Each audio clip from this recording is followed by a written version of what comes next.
On this episode of Notorious POD, I speak with one of my mentors in this business, Steve Murray of RealTrends, who taught me so much of kind of how to think about brokerage, how to think about the industry.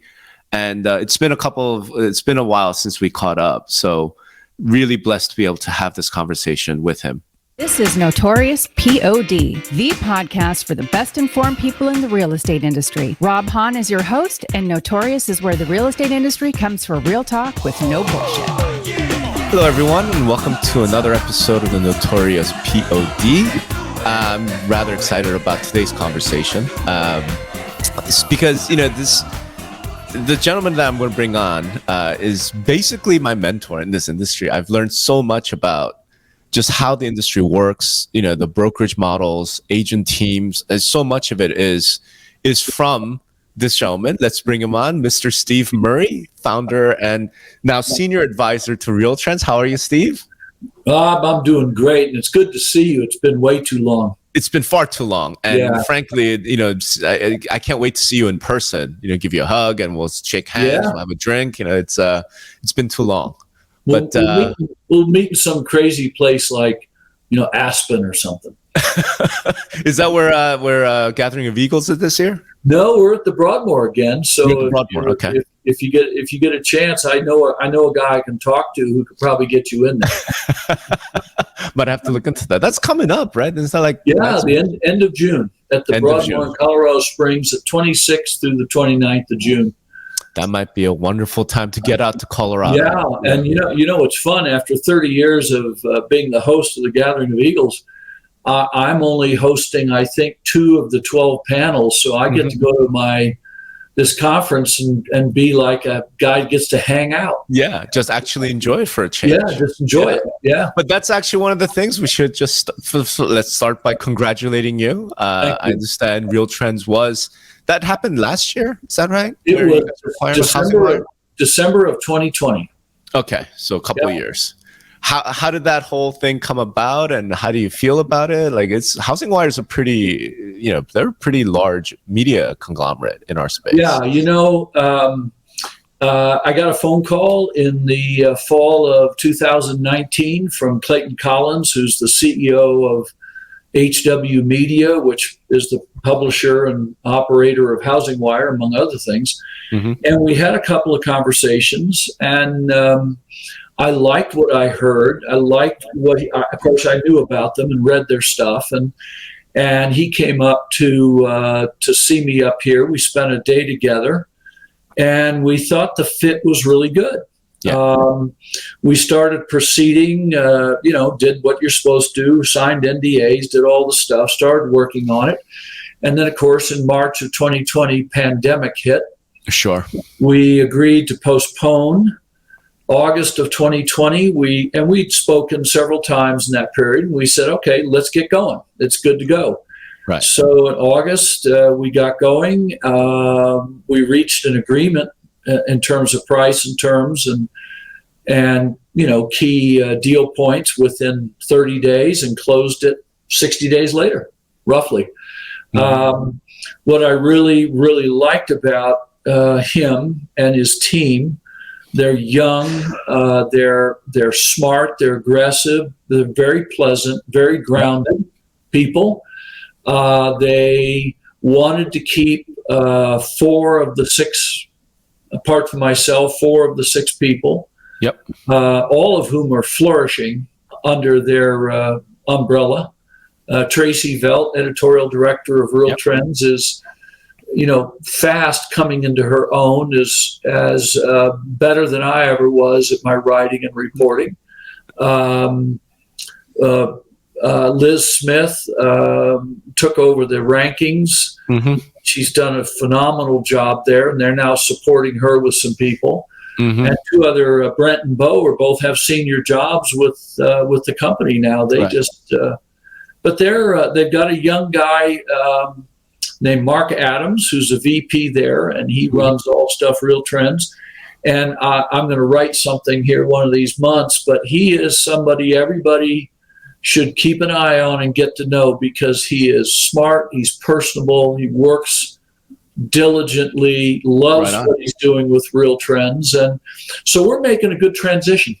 Wonderful. Yeah, that's wonderful. And so are you guys still doing the consulting piece, you and Scott, and then, or is that all under Housing Wire? How does the structure work? They did not want to own, they're a media company. They did not want to own any part of the consulting business, which worked out fine. So Scott, January 1 of 2020, he bought in and became a full partner in RealTrends Consulting. Right. We do valuation, M&A, and general consulting. And, the good news is we had the best year in our history last year. It's fantastic. I know there's been a lot of consolidation, which we're going to get to. So with that out of the way, I mean, I would really want to have this conversation because we really haven't talked about kind of what's happening with the industry with brokerage really since the, start of the pandemic. Right. And like I mentioned, I mean, to me, you're my mentor. You're the guy that sort of pointed the direction of how I should think about brokerage models, how I should think about a lot of these things. What do you see happening generally? And let me key that off with like one of the big changes that shocked me and I think shocked a number of people, which is that in both RealTrends and in, say, the Swanepoel rankings, Realogy is no longer number one. Right. That was kind of a big. It was the first time in my career where they weren't number one. So let's start with that. I mean, what do you make of that change? And that's right. So Compass, the brokerage of Compass, residential brokerage, did more volume than Realogy brokerage, and more than Berkshire Hathaway brokerage as well. Right. Berkshire Hathaway brokerage still was number one in transactions closed. Right. But, if the trends continue, we think that within a year, maybe two, EXP will pass them. In terms of transaction size. Transactions, yeah. Right. Yeah. And in terms of volume, yeah. And EXP's volume, I don't have it right in front of me, but, they're like 132. They got a ways to go, but, it's kind of like, Compass came in with a whole different way as to how they were going to grow. Mm-hmm. And as you well know, you hear the same things I hear. People just hate them. They despised the things that Compass did and how they went about doing it. And it just reminds me so much of the industry's reaction to Zillow, and before them it was the reaction to Keller Williams, and before that it was Remax. Compass came in with a different way to do it. Yeah, they had sharp elbows in a lot of cases. They earned some of the enmity with their attitude, but you can't argue with the fact that they spent. My estimation is they spent half as much in capital to get where they are than did Realogy or Berkshire Hathaway. I mean, okay, just they went about it a different. Now they bought some big brokers, but primarily they acquired agents and teams. Right? They just said, we're just going to go there because we only want certain ones. They haven't achieved what I think they thought they were going to achieve, and I think they've lowered their expectations of how fast they'll be, quote, profitable and successful. But I think my gut tells me they'll get there. So do you see this as kind of a sea change of, because, there, from a certain perspective, Compass still has the same model, right? Yeah. Same sort of, commission-based, split-based model as Realogy, as home services, versus like an EXP. I'm hearing an echo. Okay, sorry about that technical difficulty, but we're back. So as I was mentioning, like, do you see this as a transition, I guess? Because really all these companies have very, very similar models. It's not anything radically new, and yet we have new leadership. Like, how do you see this sort of at a big picture strategic level? Well, Rob, you're exactly right. I mean, you step back and you say, well, are Compass and EXP really fundamentally, in some real fundamental deep way, different in their operations than Realogy or Berkshire Hathaway? And the answer is no. It's all four of them. It's about recruiting and retaining good agents and getting their production up and and supporting them and trying to retain them and then recruit others and develop others. And I mean, the big four, as I now call them, Compass, Realogy, Berkshire, and EXP. I mean, there's nothing in terms of how they're delivering service. EXP is a little different. Right. Obviously, it's a virtual office model. It's not a franchise. It's a brokerage, just like Realogy Brokerage and Home Services and Compass. But their challenges are pretty much the same. Right. Recruiting and retention and development and managing profit and loss, maybe adding on mortgage and title and escrow and insurance.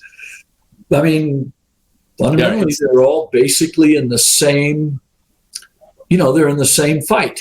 So given that that's the case, like what is it? I mean, do you think it's like Realogy and Home Services? They're just not executing as well as the other guys? Is it that the agents themselves are sort of tired? Like we've seen you guys around for 30 years. I want to try something new. Like, how do you attribute this rise of the other two guys? Well, Rob, I think you hit a big part of it. I mean, you and I refer to it as the shiny penny.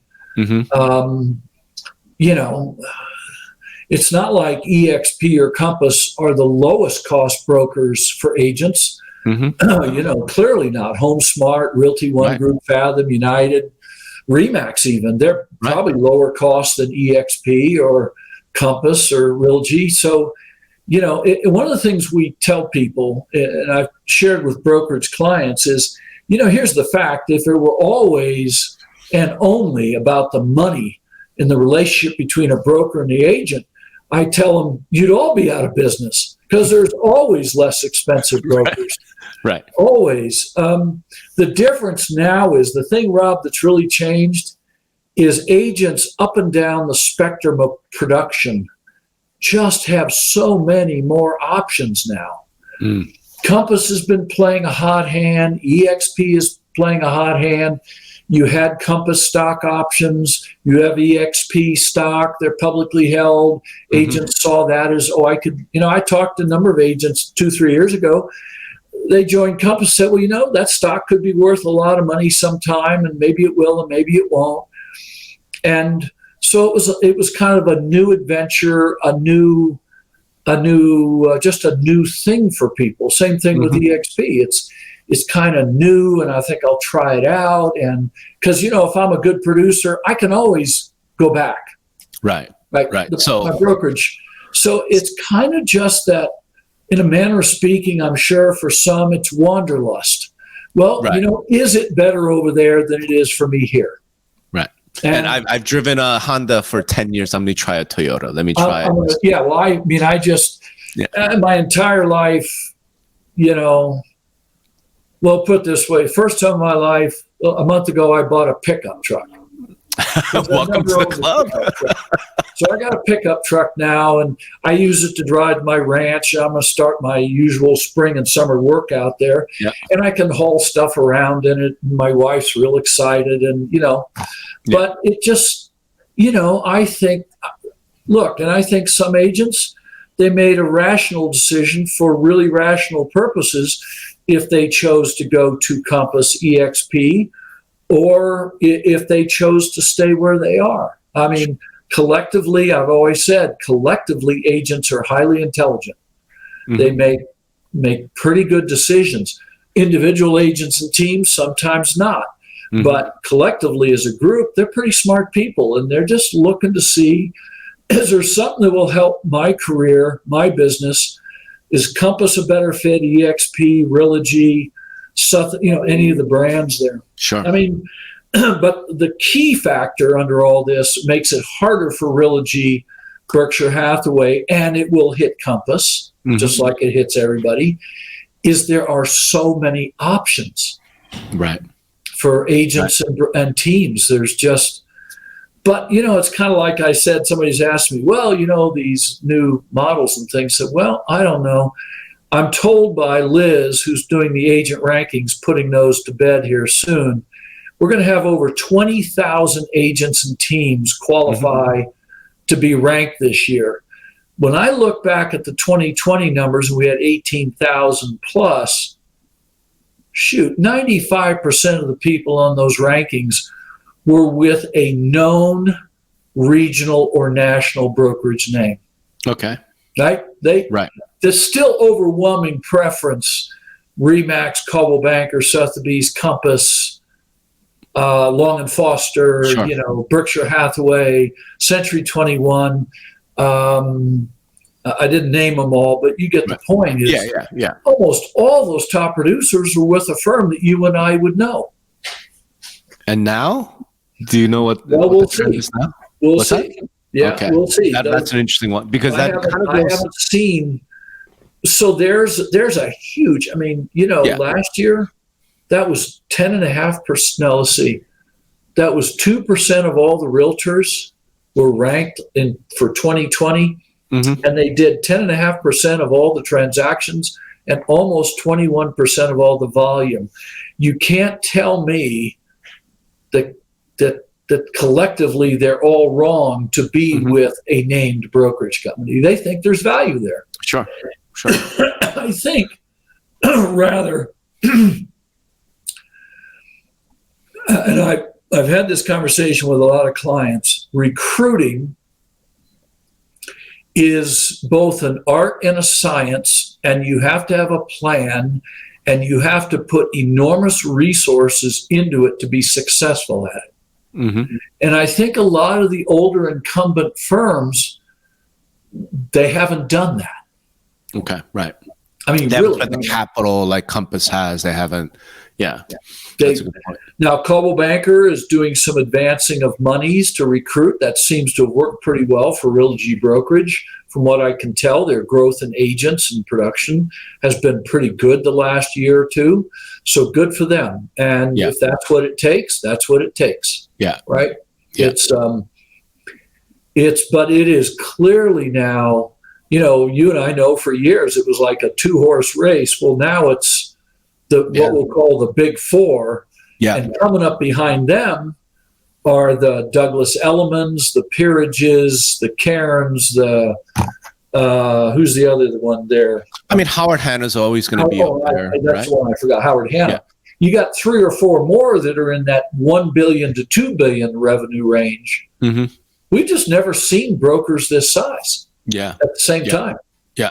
I mean, so you're the guy that kind of really clued me off and gave me some of the data, a few years ago, talking about the single biggest problem with brokerage, which is margins.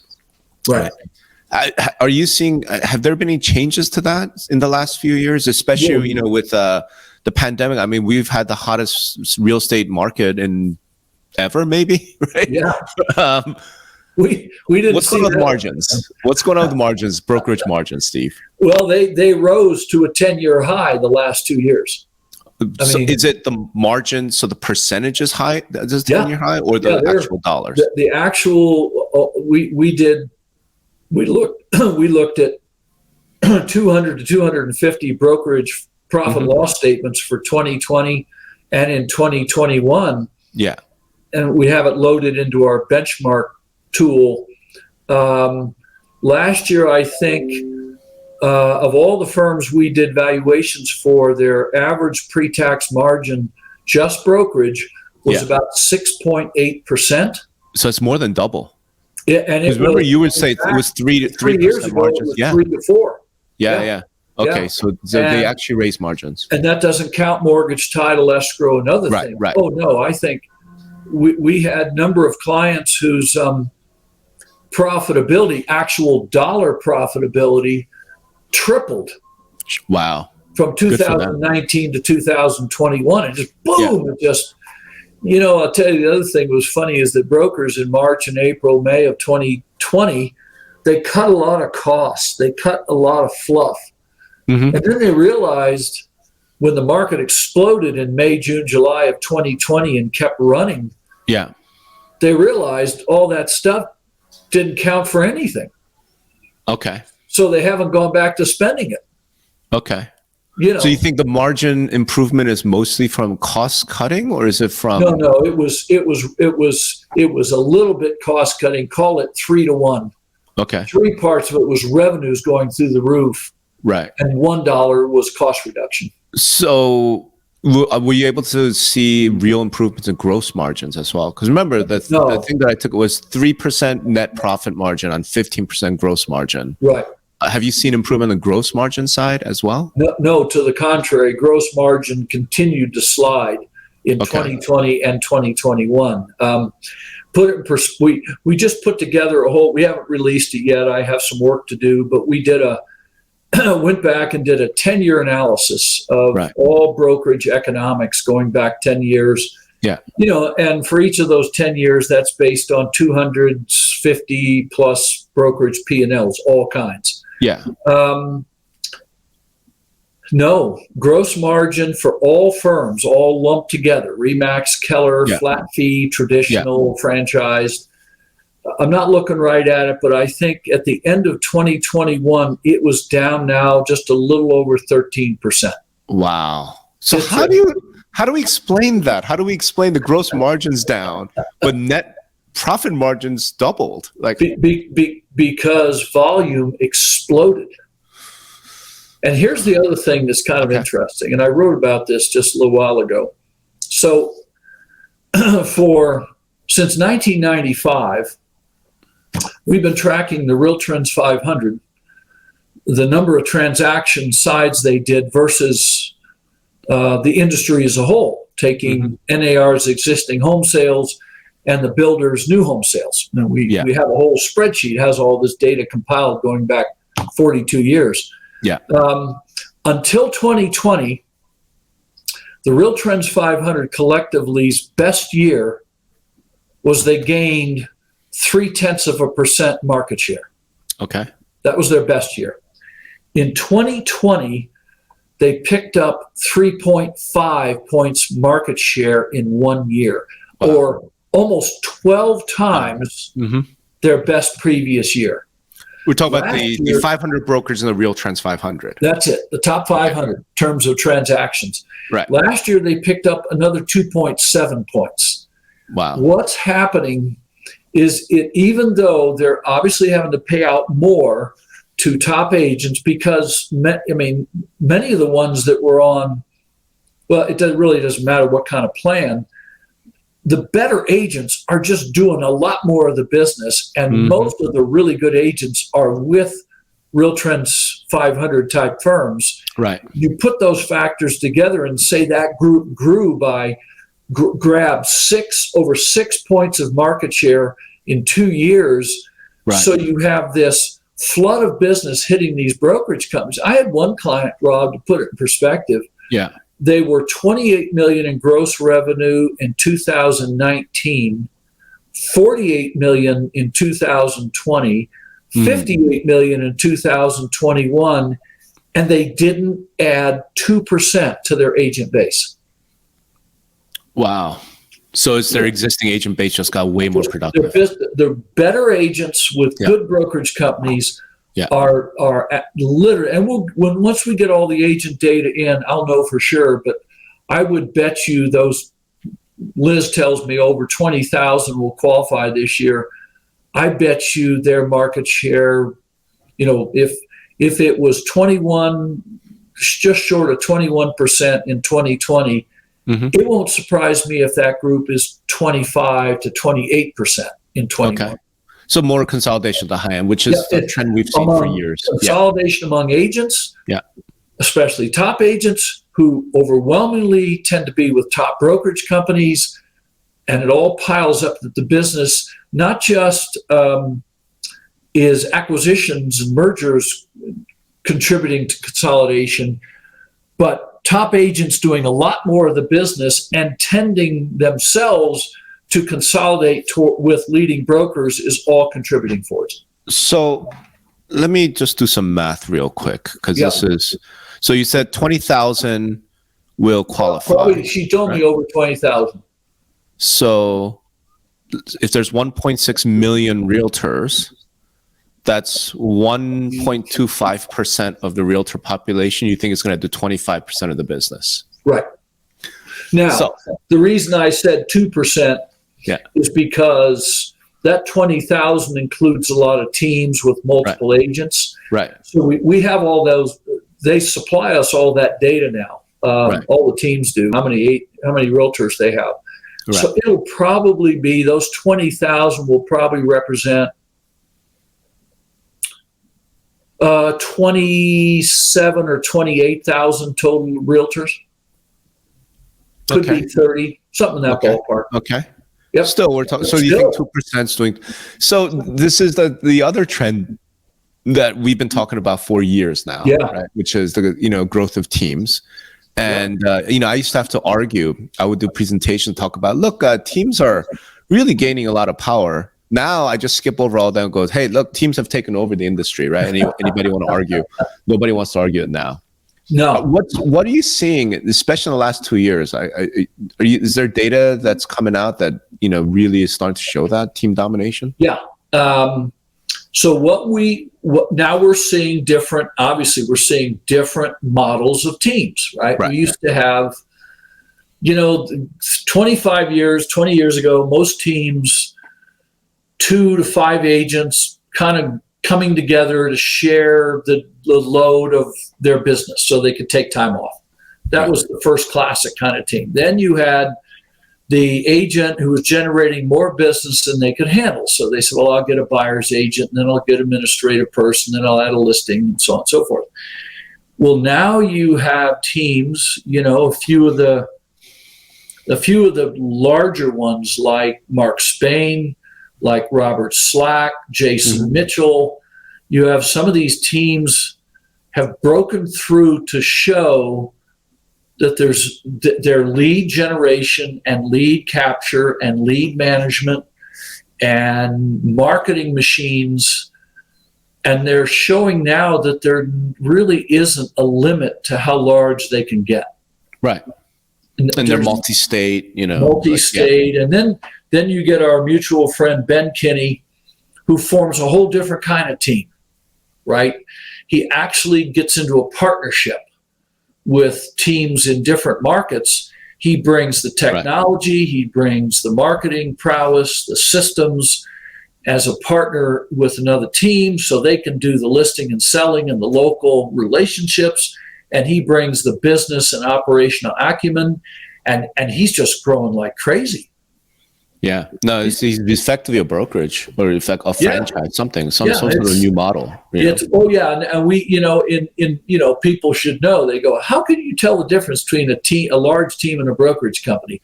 And you know what? It's a really good question, which we started asking a couple of years ago. And the difference really between, say, a large team that's doing 5,000 closings and a brokerage doing 5,000 closings is the gross margin. Right. And so we the top 100 at least top teams in the country, we require now that if they want to qualify as a large team for our rankings, then we have to look at basically the tax return. Interesting. Okay. Or the P&L, because we know that if they're really a team, that gross margin is going to be higher than 50%. Yeah. And there's no brokerage company I'm aware of, a true brokerage company that's near that. Yeah, no, and for obvious reasons that we've talked about, the lack of control over leads and all of that. All right. Yeah. So here's something I've wondered about a lot, right? Which is you take a brokerage, that's a leader in the local market or even nationally, what have you. And I've always wondered how much of that is coming from these super teams, right? So another way to ask that question is, what would happen to a brokerage if they lost, let's say, the top 5 teams? Not top 5%, like just top 5 teams in their brokerage. It would try to compute that? For most of the brokers I know,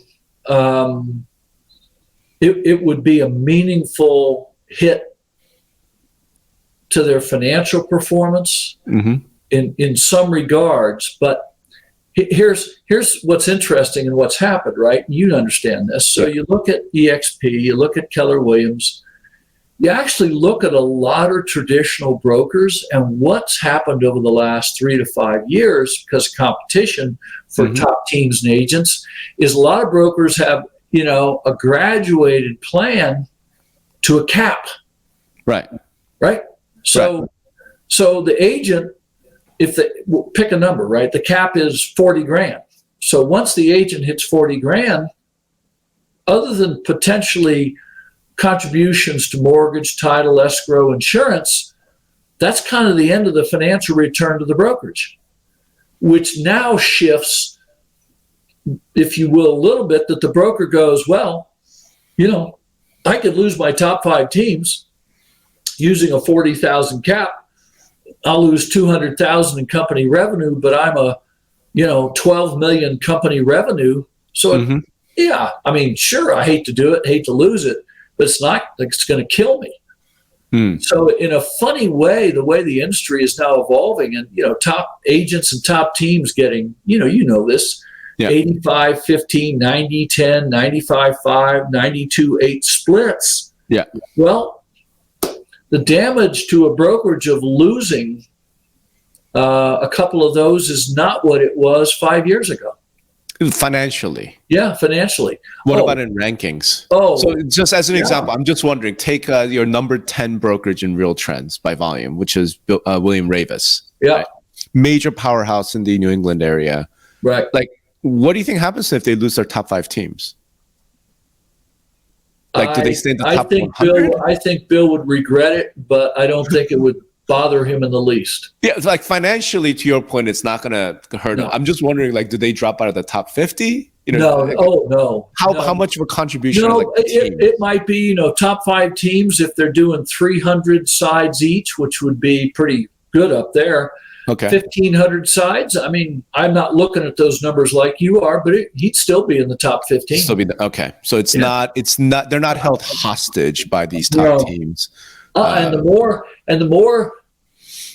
more there are fewer agents doing more business, and they're at these peak comp plans, the less of an impact it actually has on the brokerage performance.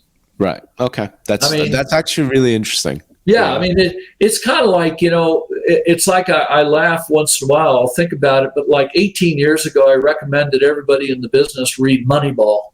The book and the movie, and they said, "Why? It's about baseball." I said, "No, it's about a team that said I can't keep paying out this money to these highly paid free agents because I'm going broke doing it." Yeah. And I said, there's a lesson to be learned there where they say, no, I'm going to focus on recruiting the not high producers. Yeah. And I'm going to hope to develop them and improve their business and take advantage of the benefits to me from doing that, knowing full well that 6, 7, 8 years from now, when they're, instead of doing 12 deals a year, they're doing 50, they're probably going to lead me to someplace else. Right. I'm going to do fine as long as I have my pipeline of people doing 4, 5, and 6, and I try to get them to 10 to 20 deals. Right. And then knowing that, I remember one of my broker clients looked at me and said, only somebody like you would come up with that analogy.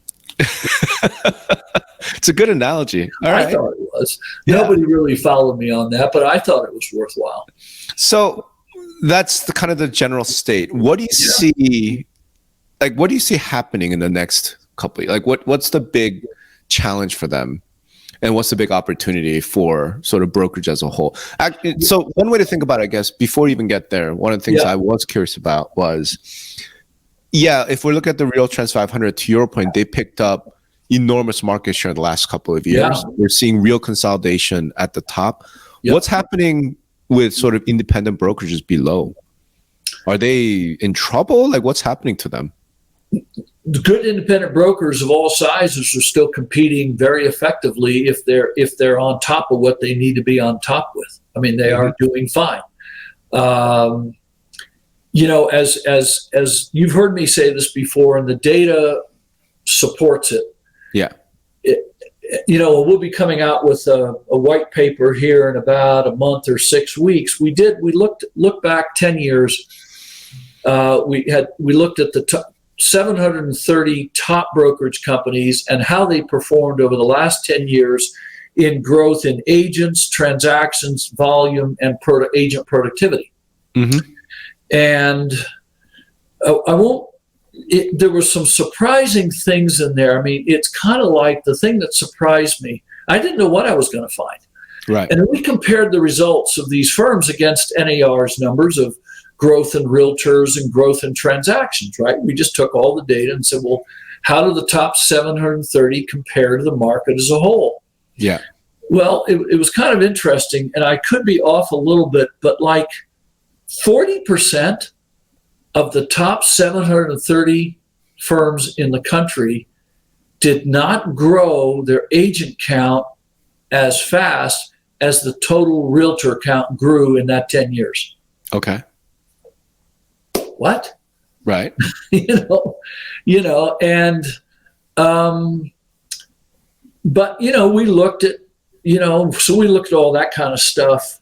It was, some things were very surprising. The top 730 firms, the median growth in agent sides and volume were all above NAR's median number, right? They were all above it, but not hugely. Okay. Right? Not hugely.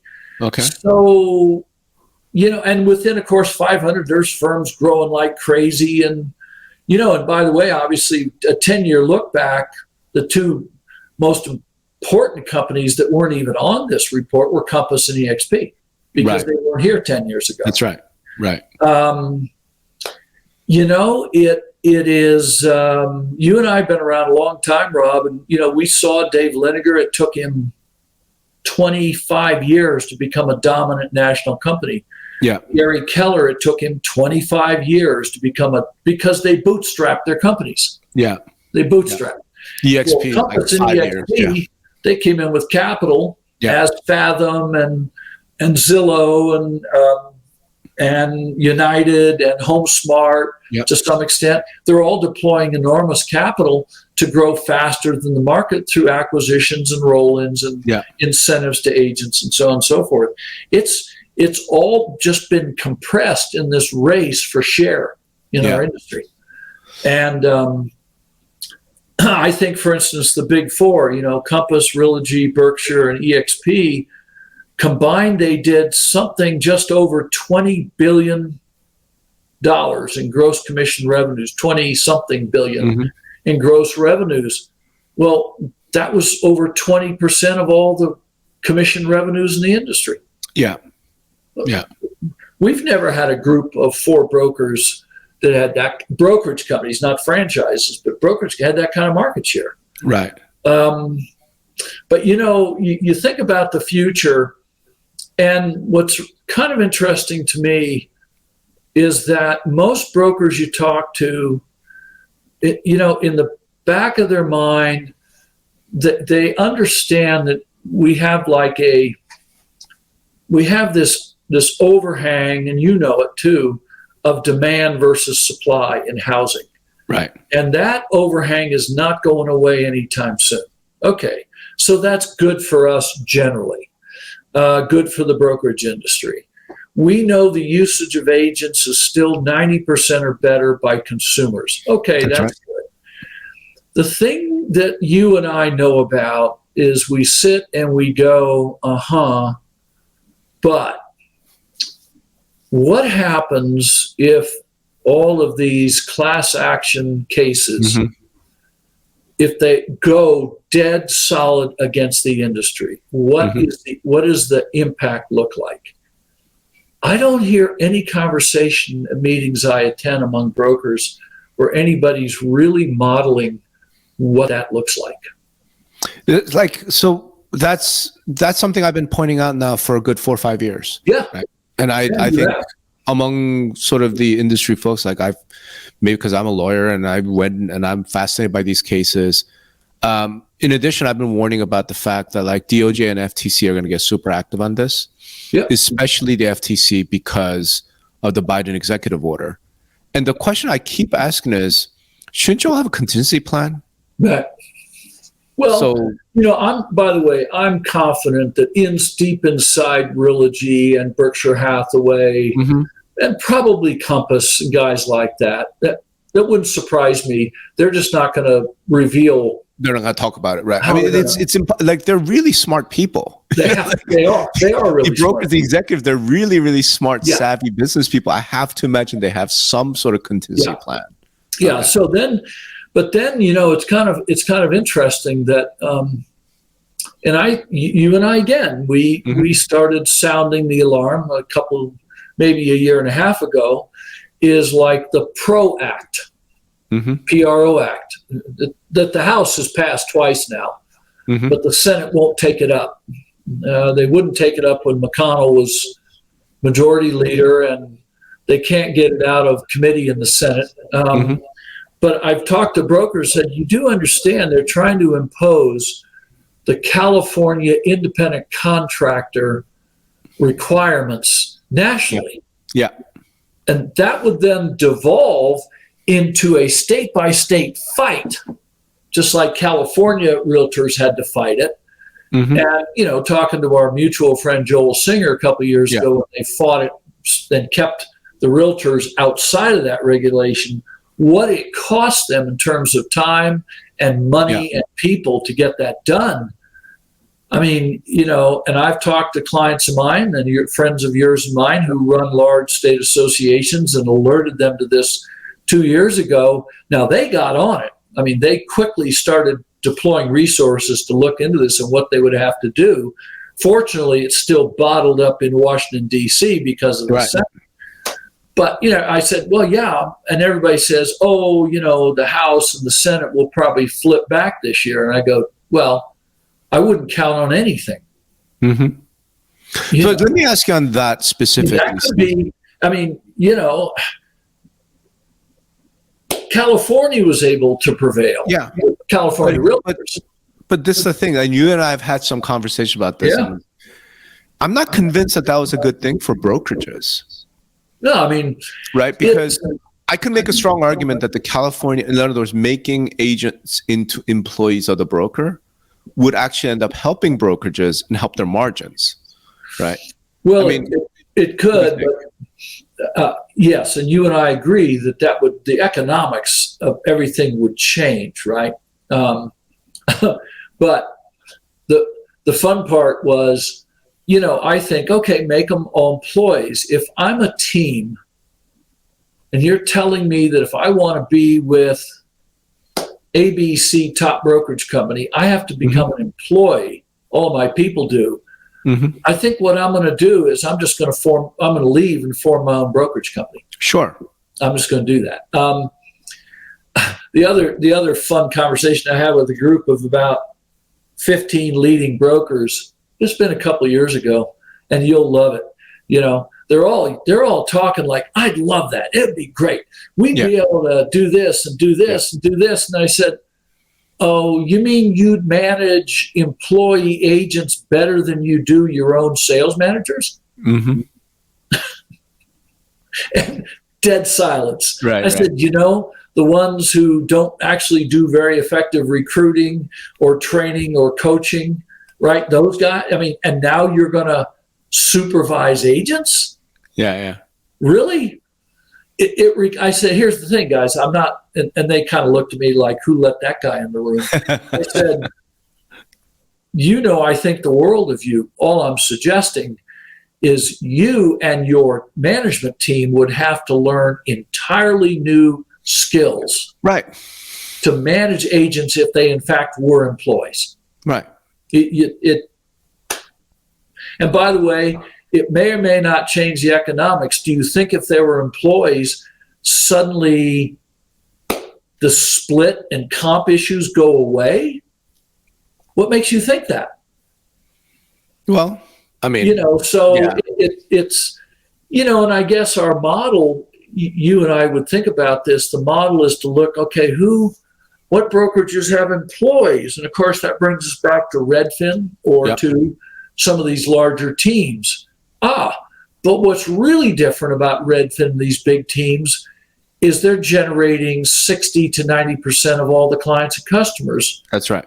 So that brokerage that now has to shift where and how it's providing value to those people. I mean, I just pointed out to broker owners, there are a lot of different implications but let me tell you, so as I tell them, I said, this could happen. Right. Could happen. Right. I mean, so all the threats, all the challenges are primarily legislative and regulatory. They're political. Think the biggest ones are regulatory and legal challenges. I think and I don't know, I'm not up to speed as of today on where everything stands. I'm keeping an eye on Congress about the PRO Act. Yeah. But the litigation, the private action litigation, I haven't heard or read anything in a while, so I don't know where it is. Oral arguments in Sitzer just began. We'll see, but they're still in the class certification stage. I figure it's going to be later this year we start to see some movement, but it's going to be a while because they're still arguing over the class certification. Exactly, and as I've said for a while, like, look, whatever happens at district court, somebody's going to appeal it. So we're not really going to get resolution through the court system. What people need to pay a lot more attention to, though, is the FTC. Because that's a different game. And right now they are under executive order to come and regulate the real estate industry. We don't know exactly what they're going to do. Right. Well, and presumably NAR is right on top of that. I mean, they have a massive deployment in DC. People looking at it, I'm sure. Yeah. And, having been an expert witness for the FTC once in my career, as well as being on a different case on NAR side against DOJ, I think people need to have a healthy respect for the men and women who are the staff attorneys and the leading people at the regulatory agencies. But first, they need to understand that and I've dealt with both of them. Let me tell you something. They're good people. They're smart people. Yep. They're passionate about what they're doing. It's not like they hate people in our industry personally. They don't. No. They don't. The thing that drives them just crazy is how our industry keeps charging the commissions we do. Yep. That's it. Yep. I mean, that's it, Yep. But 6%, they can't stand it. Or 5%, right? But it's whatever funny. it is. I was at a meeting recently of some high-end brokers from around the world were meeting, and I was talking to this husband, wife, and their young son from Italy, Tuscany. Yeah. And we were talking about stuff, and they told me, they said, the American brokers are crazy. Shoot, we charge 6% on the listing side and an additional 4% on the buy side, and the most our agents keep is 30%. Wow. I said, look, wait a minute. Yeah. Walk that through me again. And they told me, I said, okay, that's what you really meant. They said, oh yeah. And I said, well, then what's the FTC and the DOJ barking about everybody overseas pays less than they do here? They said, we don't know. We read about it and we just laugh. Yeah. I said, depends on where you are. But those are the those are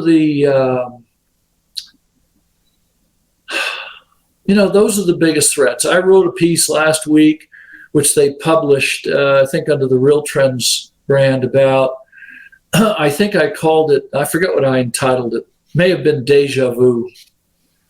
But all I said was, I came of age in the 70s, graduated college, got into the work, got into working, got into this industry in 1977.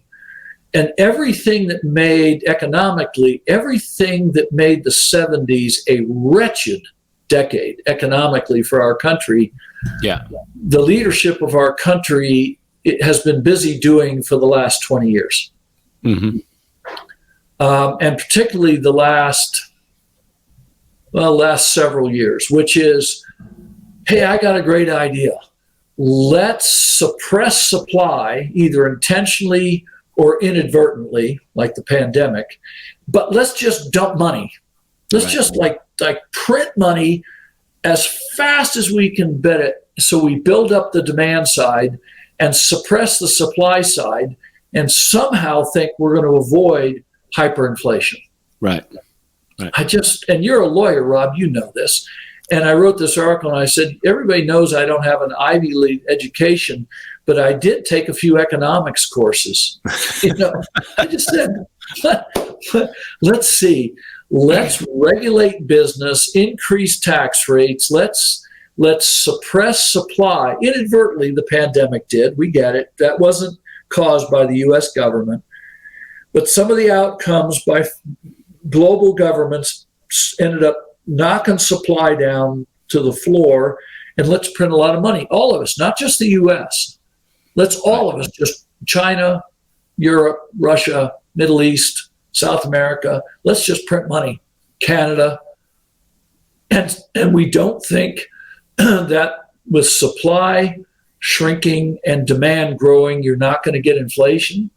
Right. No, of course. Rob, you and I learned that in high school.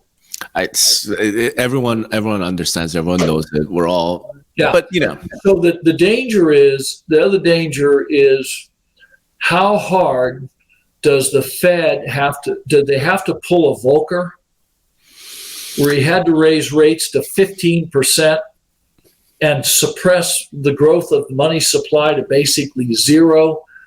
And even then it took 3 years to crush inflation. Well, the Taylor rule suggests that if they're serious about crushing inflation, then the Fed funds rate probably have to be 18%. And that's Fed funds, which means mortgage rate will be 30, right? Yeah, it has to be above the current rate of inflation. Right. So it's never going to happen. You know this, I know this. We're headed towards global currency reset. But that's going to affect everybody. So let me ask you, what do you see as the biggest opportunities then for kind of brokerage as a whole? The threats are all legal, right. Regulatory. There's not a whole lot. What do you say is the opportunities for those guys? So down the road, if the one thing I'm trying to do a little research, I've done a little bit, I got more to do. If going back 40 years, first-time home buyers made up 33 to 36% of all home buyers. And now last I looked, it was 25 to 27%. And that keeps rolling for another 4, 5, 6 years. Mm-hmm. Then the question becomes, if those young families can't get on the housing ladder, then who's going to be there to buy the move-up homes? Is it still going to be the institutions filling that gap? Don't know. I don't know the answer to that. But not the move-up homes. Yeah. I mean, it's some point, if hundreds of thousands of young families can't get on the housing ladder and they're renters, then who's going to buy the next rung in the ladder and the one above that? Who's going to buy those things? At what prices? I mean, that's down the road, and all reality, I probably won't be active like I am now, so maybe it's not a big worry for me personally. But I think people should start paying attention of what we think long-term, this challenge for young families, getting on the housing ladder, getting into housing and home ownership.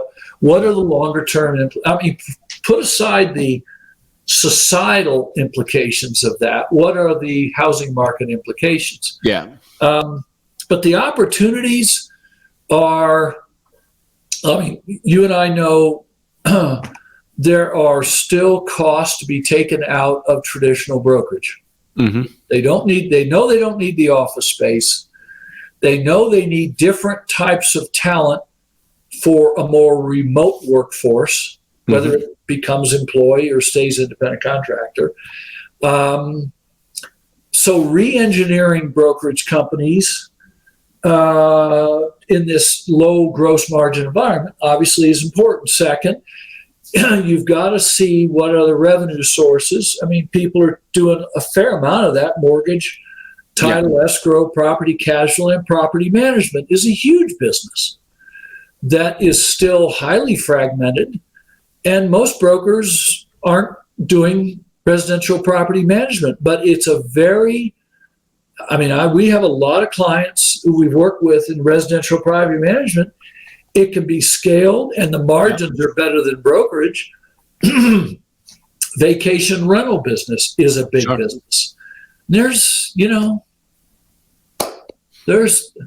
Now, of course, the biggest opportunity is to have your brokerage become really effective at recruiting and developing new agents. I mean, it's a huge opportunity that most brokers are not really investing that much in time or money. Right. Nope. Do you think I guess in the last 2 years, they have the money, they ought to reinvest it into that, because for a while, they didn't have the money. No, for a while, like I said earlier, I'm all about Moneyball. I know I'm going to lose certain numbers of people. I had a few clients who had years and years of success, really just carefully recruiting brand new people, being very selective, surround them with resources and training and direction and accountability. Don't hang on to them forever if they don't have the attitude or the drive to be successful. Yeah. Provide them with the skills, as Ninja would say, mindsets and skill sets. And you look, you're going to lose some of those people. Fine. As long as you're doing fine on the front end, you don't worry about it. You don't. And there's a big opportunity there. I think we're almost an hour into this, and I want to respect your time. But there's one specific thing I wanted to ask you. Is something I've been hearing a little bit, and given your connections with the brokers and given kind of the whole RealTrends thing, one thing I've been hearing a lot in the last couple of years is that the larger brokerages are having way more success in terms of recruiting and retention because of the clear cooperation policy that NAR passed. Namely that the office exclusive loophole, which is actually brokerage exclusive, is giving them additional ammunition in terms of recruiting some of these top teams, top agents. Have you heard anything like that? Have you seen anything like that? In the last 2 years, interacting with 5 different brokerage masterminds groups I'm part of, I haven't heard that come up once. Interesting. Okay. Not once. But you bring up something important. Like I told you about that growth in the market share of the larger firms. Yeah. Now I have to say thank you, Rob, for making me aware that there may be something going on there. And now I'm going to go look into it. That would be awesome. Then maybe we'll catch up about that in the future, because I've heard that from people that they're able to recruit agents that they weren't able to recruit before because they're big, and they can because we can avoid the conflict by within our firm. Correct. And at a local level, if you have dominant market share, 30-40% of the agents, then all of a sudden they're like, I want to do a pre-marketing, I want to do coming soon, I want to do other things. Yeah. I can only do that within my brokerage, right? Under these clear cooperation policy. Yeah. So that's something I've heard, and I would love to have you kind of look into that. I'll have to look into that now. Yeah. All right. Give me something else to do. Well, this is wonderful. Let me close off with this. It's a treat to just be able to talk with you again and hear what you're thinking about. We got to do this days. Again, but let me close off with this. What did we not discuss today that we should have discussed? Rob, truly, I think we covered most of the things I still consider the most important issues of the day. We talked about them. Great. All right. And the data that I'm looking at in broker rankings and our valuation work and the agent rankings, a lot of data that we get flowing in, and I get the chance to look back and see what's happened.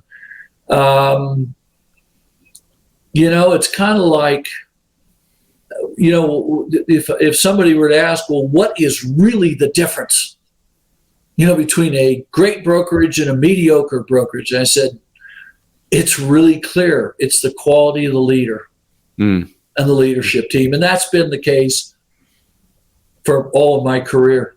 Right. Okay. So I forgot to ask you the one thing. Who do you sort of see as the rising star that people aren't thinking about? Right. In other words, like you look at the RealTrends list. I mean, typically the top 5, top 10, everyone knows, we know they've been around forever. Is there someone that you think the industry is overlooking that you really like?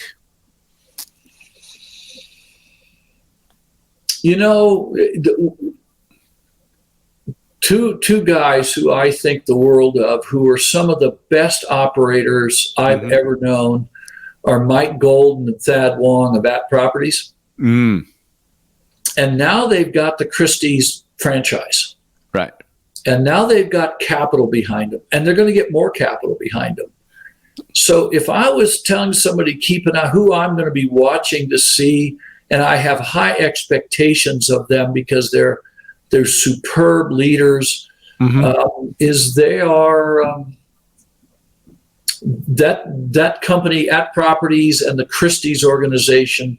I think over the next 3-5 years will be one of the great growth stories in America. All right. Thank you. See, you heard it here first. Yeah, that's one group I'd keep an eye on. Yeah. So, Steve, I mean, obviously, Gathering of Eagles will be coming up. That's a wonderful event. I've been to it live a couple of times, and hopefully now that we're back, doing things live, I might have to come see you at the Broadway. Yeah, I'd love to have you there. Where else? If people want to reach out to you, how do people find you? S. Murray at RealTrends.com. My email has been the same for 25 years now. Yep. My partners at HW Media are keeping us. We're under a consulting agreement with them to help them any way we can, and we continue to do that. But S. Murray at RealTrends.com is still the best way to find us. That's it. Wonderful. Thank you so much for your time. It was such a pleasure. It was a real pleasure. Do my best to Sunny, too, would you? Be good. Will do. Bye.